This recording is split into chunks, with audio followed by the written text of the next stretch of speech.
Поехали!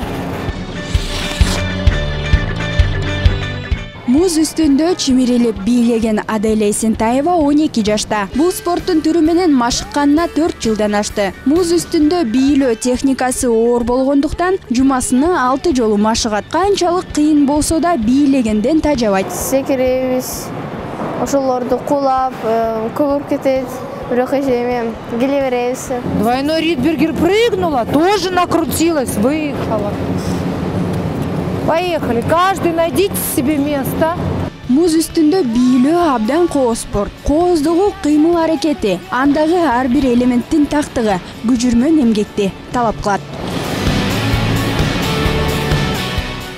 Очень жаль, что у нас в Кыргызстане нет. Анткени машыгуу үчүн атайын форма, коньки, андан сырткары машыгуу үчүн муз аянт. Мунун баары аз эмес каражатты талап кылат. Кыргызстанда коньки тебүү боюнча мамлекеттик мектеп ачылса, көпчүлүк үчүн жеңилдик болмок. Жок дегенде жумасына 2-3 жолу муз үстүндө бекер машыгып турушмак. Совсем немного, 10 лет для фигурного катания, это можно сказать, что еще находится в зародыше.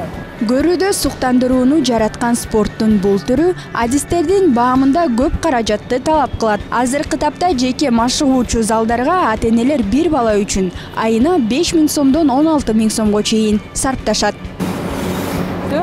Чыгасың? Үшүгөн жоксуңарбы? Кандай өттү бүгүн?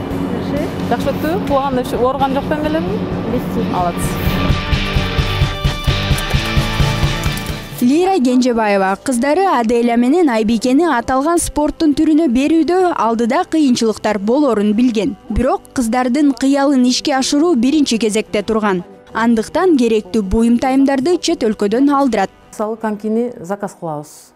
Биздин Кыргызстанда даже Россияда чыкпайт, аны деген Италия, американский, Идея деген фирмалар ошонтун көбүнчө заказ кылабыз. Там борундагы медальдар көп жылдык мээнеттин жыйынтыгы. Ал эми ийгиликтер бул спортто колдоосуз жаралбайт. Айзада Нурадилова, Гүлчора Казымкулов, Ньюс ТВ, таң маанай берүүсү.